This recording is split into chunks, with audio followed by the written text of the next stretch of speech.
Now, we take Manasa first principle, atha. Okay, so atha refers to grounding into the present. And in fact, today's concept we can take it as pure grounding first, just ground. And we put this concept into our practice. Okay, so our yoga practice is basically grounded in asana practice.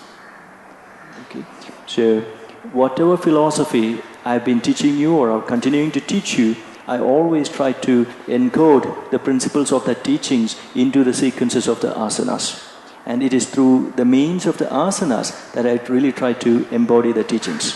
So asana is really a grounding place. It's a place to ground the teachings. It's a place to really connect. So asana truly is the, in one sense, the atha. At any point of time also, if you are mentally caught up, atha principle is come back to the body. How is the body? How is the posture?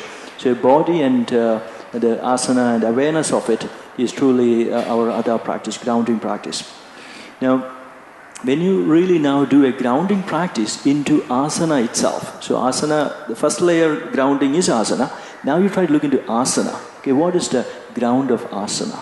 Okay, so when you look like that, the ground of asana, you will find that you will end up in Hatha Yoga land.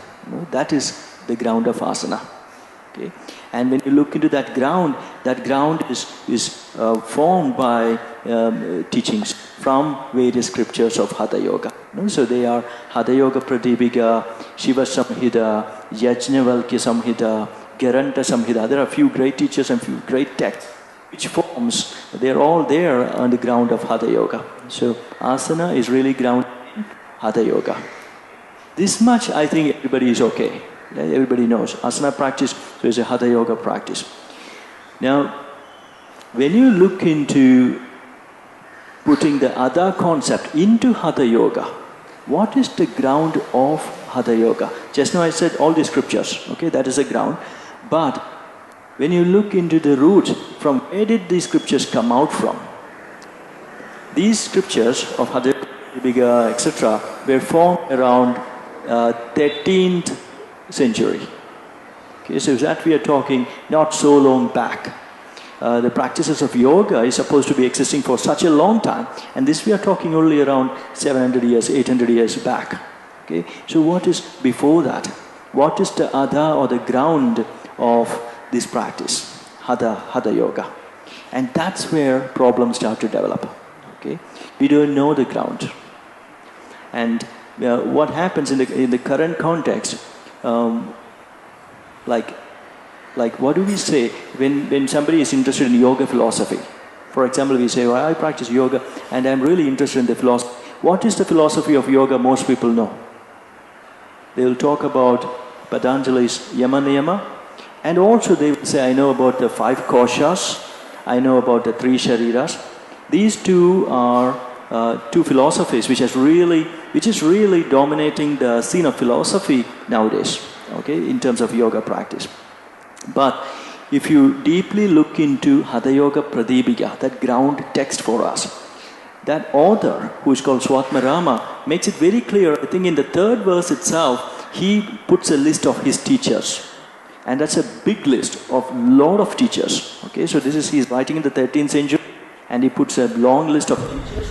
And it can't be that all these teachers actually taught him physically. He's putting down a lineage of teachers, which will extend back a long way.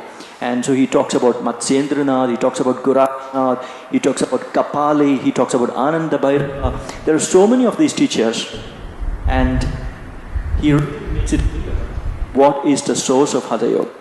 Okay? Now, what you have to note here is 2 points. First is, Swatmarama is not shy of saying who his teachers are. Okay? So he's bigger than that. He's really giving credit to a huge list of teachers. Okay? And second thing you have to notice is, in this exhaustive list, Patanjali's name is not there. Okay? Second is, another giant who is Shankaracharya of Vedanta, his name is also not there. These 2 giants who dominates today's philosophy of yoga is absolutely not mentioned by the author of Hatha Yoga in his salutation verse, where he acknowledges all possible teachers. The others who are following Patanjali philosophy, what does Patanjali say? You want to, for liberation, you have to get out of the body. Liberation or enlightenment is like a bird getting out of a cage. They say you have to be free from body.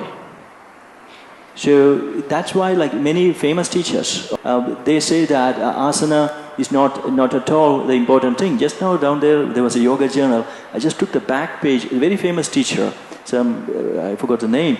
So he's saying, no, asana is not the main thing.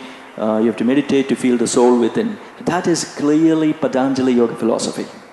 Okay, where you're constantly putting body down, asana down, and whoever puts asana down immediately gets a halo that he or she is spiritual. Okay, so this is a very sad ground which we have right now. Okay, the ground of Hatha Yoga, which is not Patanjali's Yoga Sutra, which is not Shankara's Vedanta, but right now we are clinging on there. Okay, so that's what I want to address today. So partly this gross oversight is due to one confusing verse which Swatmarama himself put in the opening verse of Hatha Yoga Pradipika.